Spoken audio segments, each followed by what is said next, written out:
एगो भजन बा कि राधा मीरा के जिभिया रटे श्याम श्याम नाम नहीं के मोहन मुरारी हवे।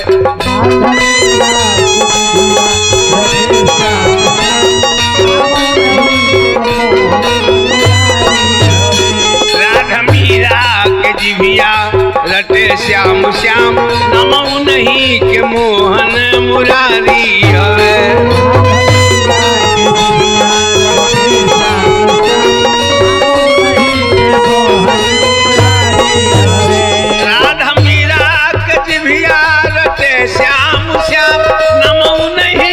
मोहन मुरारी हवे।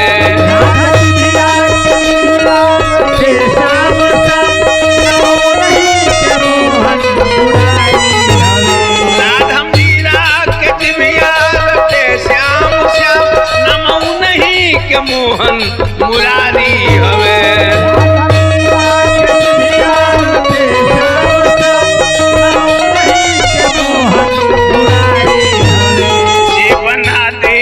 सब कर अरे बिगड़ल काम जे बना देला सब कर अरे बिगड़ल काम नाम नहीं के मोहन मुरारी हवे।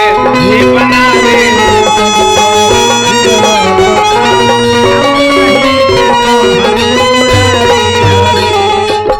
राजसू जग में भारी के बवाल भइल 100 गो गाड़ी दे के बागी शिशुपाल भइल।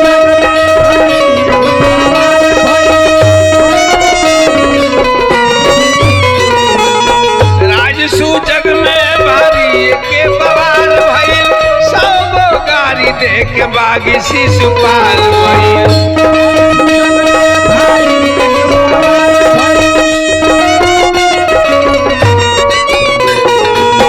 गिनती न कैल सऊ जीव के जंजाल भइल चक्र सुदर्शन उहे वो करकाल भइल।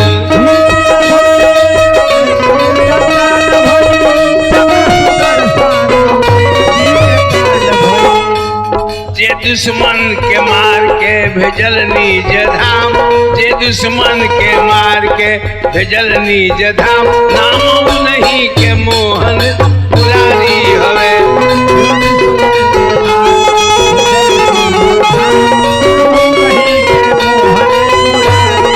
ए भैया चली एक समय के बाद बा रुक्मिणी के हर के भगवान कृष्ण जब लेके अइले एक दिन रुक्मिणी भगवान कृष्ण के चरण में यानी पैर में तेल मलत रहली। हाँ। तेलवे मलत में हाँ। भगवान के चरनिया में झलका हो गई फोक्चा हो गई। हाँ। कहली कि ये सरकार हमरा से बड़ा गलती हो गई कि रउरा चरण में तेल मलत में फोक्चा पड़ गई। भगवान कहले कि रुक्मिणी कहले कन्हैया कि रुक्मिणी तोहार कोनो दोष नहीं खे। गरम गरम दूध राधा पियली आज मेरी जवाब। राधा गरम गरम दूध पियले बड़ी। राधा के दिल में हमार चरण वास कर रहा तो उनको दिल जरल बा तो हमारा चरण में झलका हो गई बा। रुक्मिणी कहली कि बताई अरे हमार बलमू काहे राधा जी के मान ले। हमार बलमू हमार बलमू काहे राधा जी के मान ले।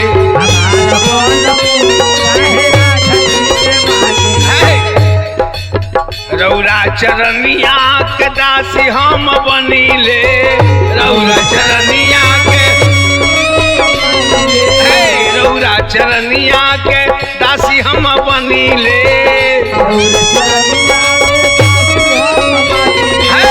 जवन जवन कोही रौरा तवन तवन करीले। जवन जवन कोही रौरा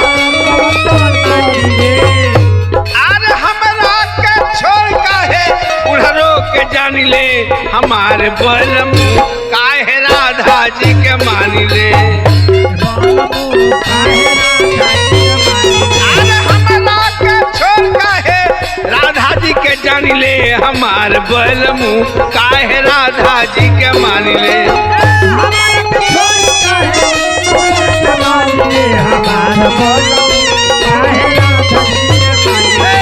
हमारे रजऊ काहे राधा जी के मान ले।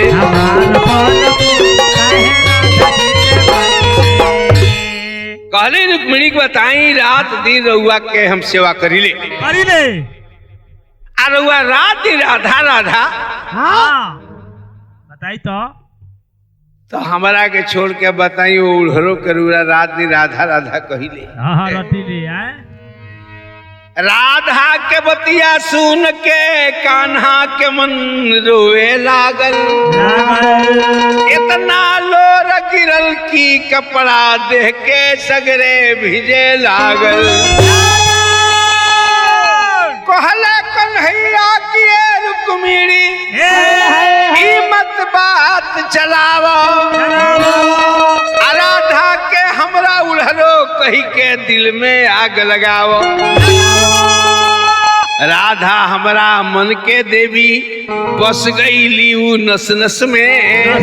सूतत जागत उठत बैठत बिसरस ना एको पल में। अताओ ना हमरा राधा के तू उड़हरो कहतरू। कहली रुक्मिणी किए कन्हैया हमके दी बतलाई, आ कहिया रउरा राधा के संग भइले ब्याह सगाई। राधा से जब प्रेम रहे हमके काहे लेनी। इतना सुन के मनमोहन जी मन ही मन मुस्कैनी। भगवान कहनी कि जानत रहलू कृष्ण चंद्र के बाड़ी बहुत सिरानी। अपना बाप के इज्जत ना कैलू कैलू तू मनमानी। बैठल रहनी राजमहल में काहे खबर भेजौलू। अब विप्रा हाथे चिट्ठी भेज के हमरा के बुलवलू। रथ लेके तोहरा घर गईनी बैठलू रथ पर आके आई हाया के भैलू पटरानी बालू धाक जमा के। ऐसा हमरा राधा के तू उड़हरो कहतरू। तो सीधी साधी राधा के संग तोहरो के कहियो यजमाए। अके हमार हम के करहोमी ई तोहरा के बतलाए। ए भैया जब 5-7 साल बीत गई तब भगवान सोचनी कि अब रुक्मिणी के बता देवे चाहिए कि हम काहे राधा राधा कहिले। राधा से कौन हमरा प्रेम बा। ए भैया यह सोच के भगवान जब 8-10 साल बीत गई तो सोचनी कि रुक्मिणी के बतिया भुला गई। तस भगवान का कहनी कि खटिया पर पलंग पर सूत गईनी। आ सूत के अलगनी बाप दादा चिल्ला के रोए। ए भैया जितना रानी पटरानी रहेलो सब लोग दौड़ल आवता का है हमरा श्याम के हो गई। का बात बा। भगवान जब देखनी और जोर से चिल्लाए लगनी। उधो बाबा पहुंचनी कहनी की का भइल बा बताई हमरा के कौन ऐसन बीमारी धरल बा। भगवान कहनी कि अगर रुक्मिणी अपना चरण के धूरी हमरा के दे दी है हम खा लेब तो हमार बीमारी दूर हो जाई। ए भाई कहले उधो रुक्मिणी से कि दोना धुरिया झारी आज पलंग पर बिलखत बाड़े देखत हरो गिरधारी। कहली रुक्मिणी हमारा चरण के धूरी अरे श्याम के मुंह में जाई। 7 जन्म हम नरक में पड़ब कठिन पाप चढ़ जाई। जितना रानी कृष्ण चंद्र के सगरे उधो घूमियले आ सगरे लेकिन चरण के धूरी ना पवले। सब लोग यह बात कहता कि हमनी के चरण के धूरी अगर भगवान के मुंह में चल जाई तो 7 जन्म ले हमनी के नरक में रह पड़ी। चारों ओर से घूम के उद्धव जी चली रे कहली कि सरकार केहू अपना चरण के धूरी देवे के नहीं। सब लोग कहता है हमनी के चरण के धूरी भगवान के मुंह में जाई 7 जन्म ले नरक में रह पड़ी। उद्धव बाबा से भगवान कहनी कि अरे जाहू जाहू उद्धव बाबा वृंदावन नगरी। जाहू जाहू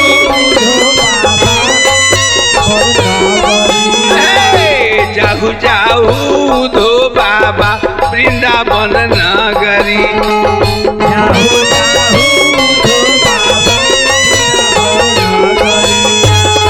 जाई रउरा राधिका के पास जी।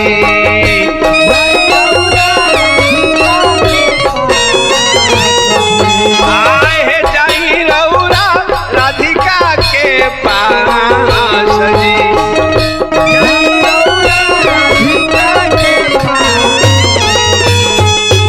कुशल सन सब राधिका से कहबी। कुशल सन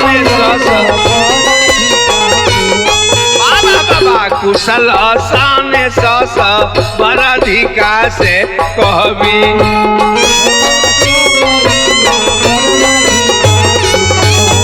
अरे तो सारा से कहे मती जाई जी।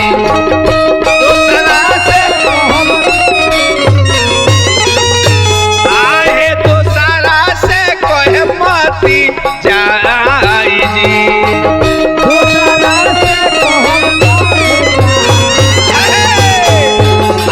आज कौन हैया तोहरो बिलखे पलंग पर।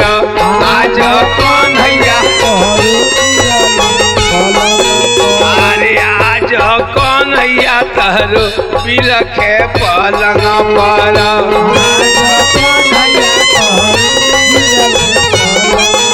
अरे द्वारिका में बची है कि नहीं जी।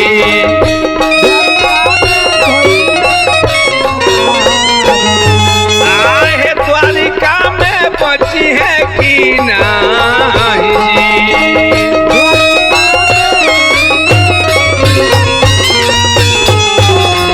भगवान कहनी उद्धव बाबा चल जाइए अपने के वृंदावन में। काहे कि हम जानत रहनिया कि केहू अपना चरण के धूरी ना दी। ए भैया हुकुम भइल श्री कृष्ण चंद्र के रथ तैयारी हो गई रथ पर चढ़ के उद्धव बाबा वृंदावन के राही भइले। कहले उद्धव सारथी से कि जल्दी रथ चलावा आ जितना जल्दी हो सके तू वृंदावन पहुंचावा। सारथी रथ लेके जा रहा। आज जैसे गोकुला के कगरी पहुंचले गोकुला के सखी सलेहर लो जमुना के तट पर दूरे से जब देखल ए रथ के आपस में राय कर रहल बा। का कहता लो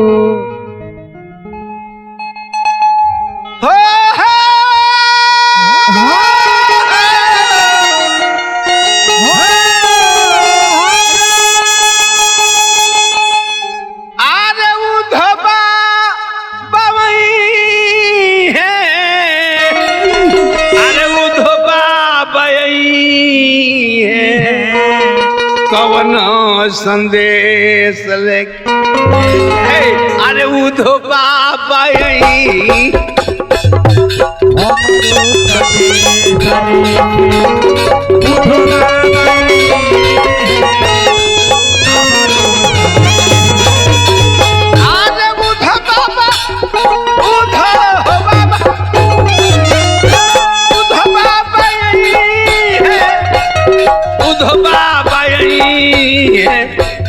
कवन संदेश लेके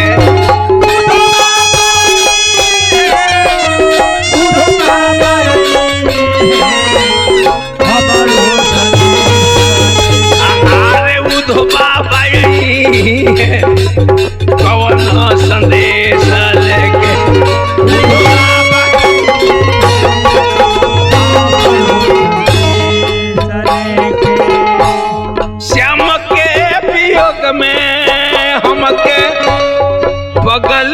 बनई है श्याम के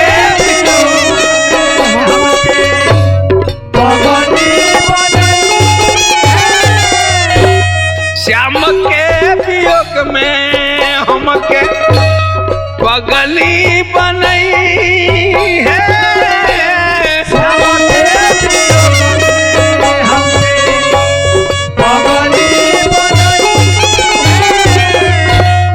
माला मंतरिया सदरी माला मंतरिया सदरी अरे हमनी के पे नहीं है कवन संदेश ले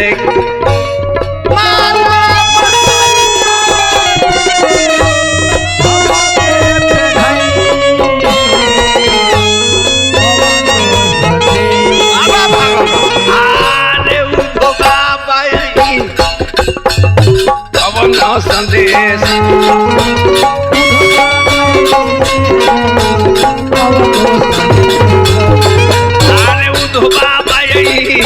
कवन संदेश लेके अरे बाबा ए भैया इतने में रथ आके पहुंचल सब सखियन के पास इतने में रथ आके पहुंचल सब सखियन के पास रथ घेर के पूछे लगली मीठी मीठी बात ए भाई सुन ले पुकार जब सखियन के ऊधो ऐसन घबराइले भूलल संदेशा मनमोहन के ऐसन पगलैले सखियों के जब करुण आवाज सुन ले उधो पागल हो गई कुछ देर के बाद जब उधो बाबा के होश भई तो कहले कि हमारे गुरु जी कहाँ बनी देखी एक पहले उधो जी गई रहे ज्ञान के मोटरी लेके और उल्टे में ज्ञान सीख के लौटल रहे तबे से राधिका के गुरु मानस कहले उधो बाबा की हमारे गुरु जी कहाँ बनी ऐने राधिका वो वृंदावन में बैठ के भैया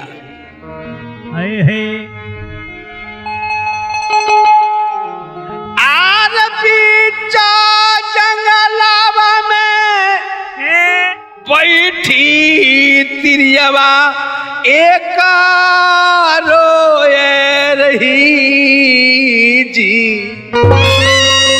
आर गिरला नैनवा से लोरा गिरला नैनवा से लोरा कठिन उन पर विपत परी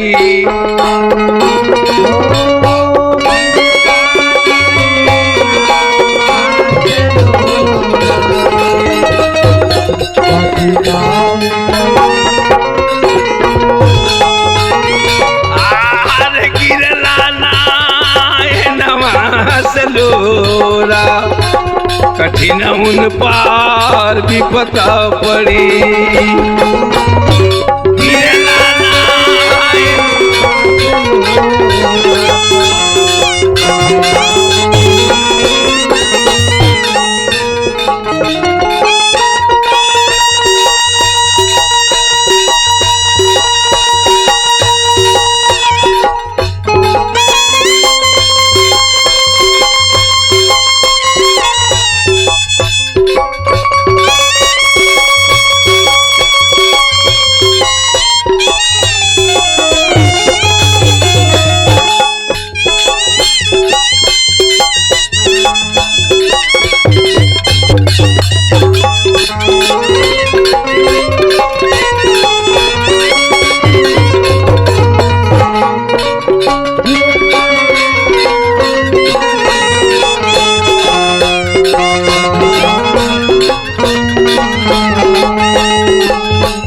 तिरियावा से पूछे परी जी काहे बहिनी तुरोवेलु कवना बहिनी तुरोवेलु कवन तो पर विपता परी काहे बहिनी तुरोवेलु कवन तो पर काहे बहिनी तुरोवेलु कवन तो पर विपता परी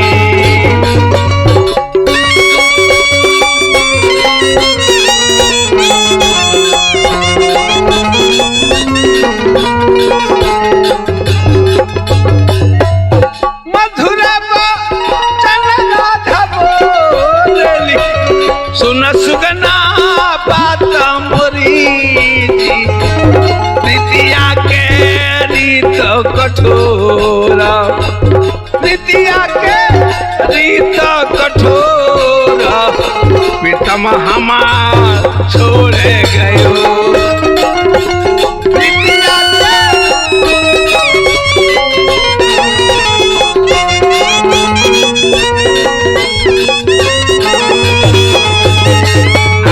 प्रीतिया के रीत कठोर प्रीतम हमार छोड़े गए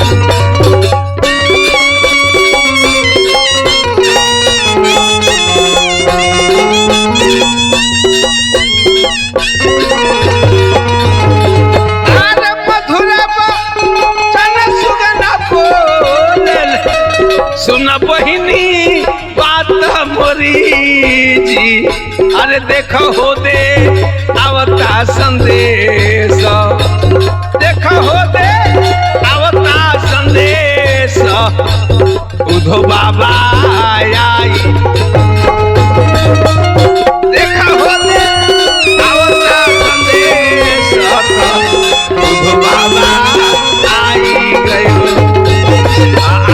देखो होते आवता संदेश उधो बाबा आई गयो जी देखो होते आवता संदेश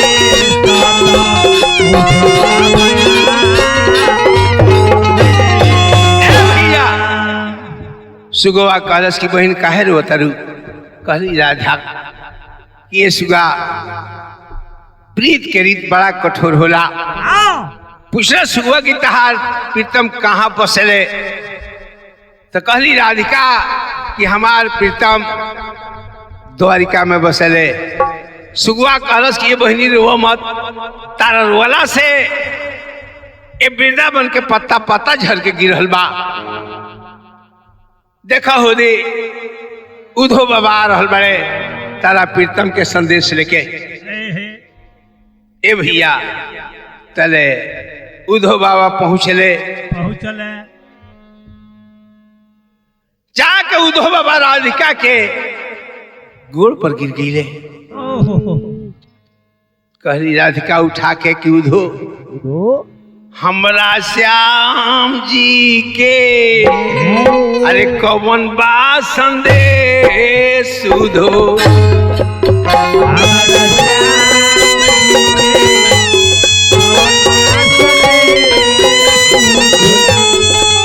हमरा श्याम जी के कौन बा संदेश उधो जी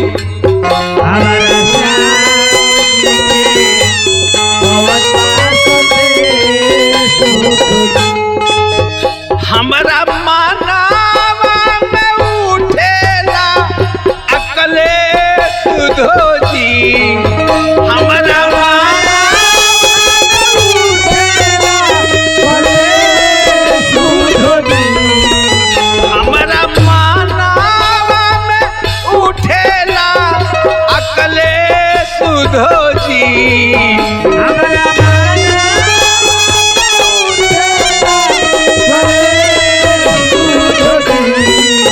हमरा श्याम जी के कौन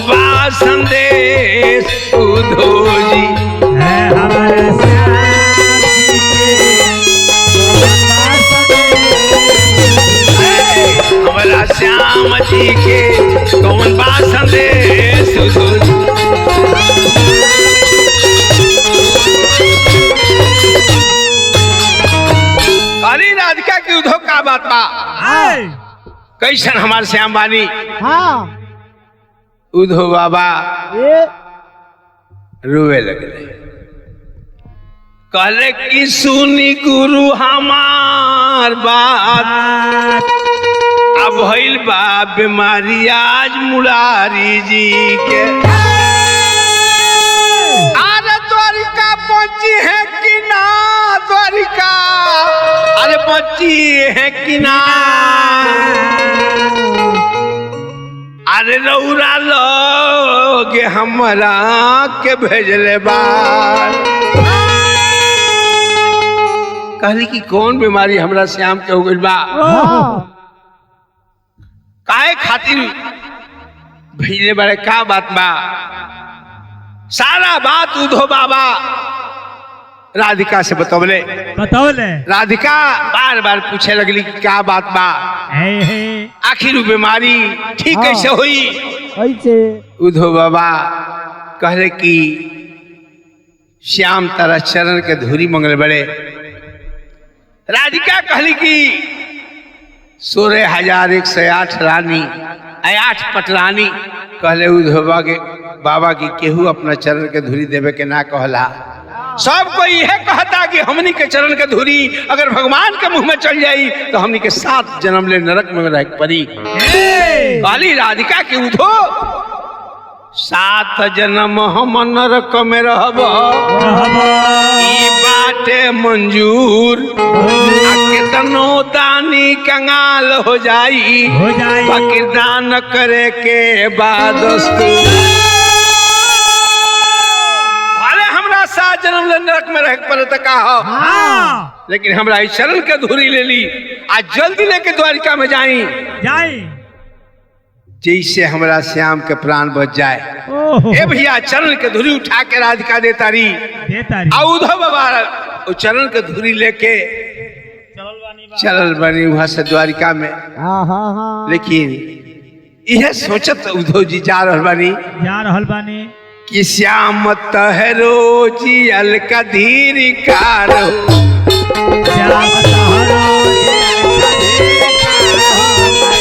श्याम तहरो जियल का धीर कार हो जाए राधा के लोर गिरत तो हर सर पर भार हो जाई राधा के लोर गिरत तो हर सर पर भार हो जाई श्याम जियल का धीर कार हो श्याम तहरो जियल का धीर राधा के लोर गिरत तो हर सर पर भार हो जाई श्याम तहरो जियल का धीर कार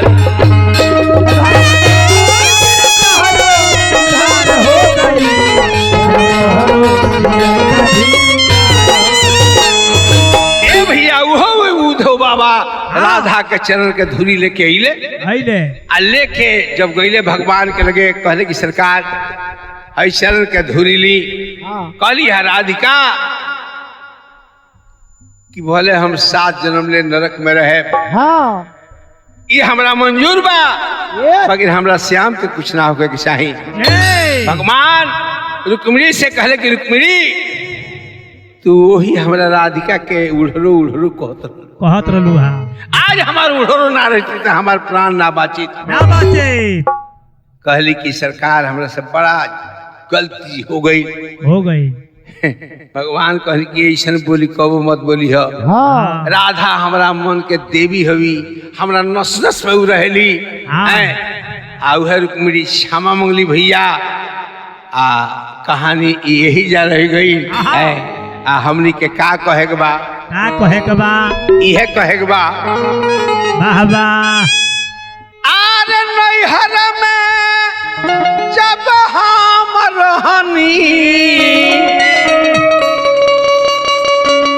यार पर लो भाई लेरा आरे पियावा के पाती जब आई पियावा के पाती जब आई दिनमा दुबरा आइल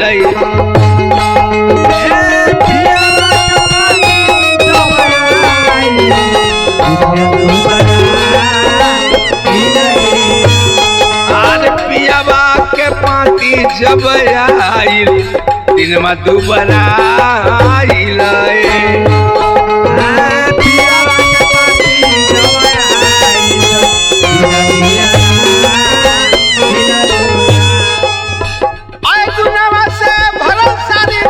गुरुआ ना भेटा इलेरा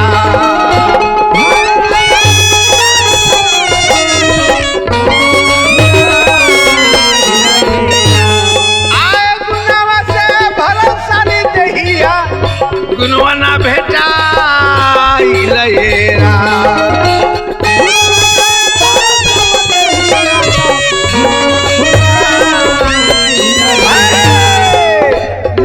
नहीं खोइछा नहीं अकबार नहीं खोइछा केहू ना पासया आइल येरा नहीं अकबार नहीं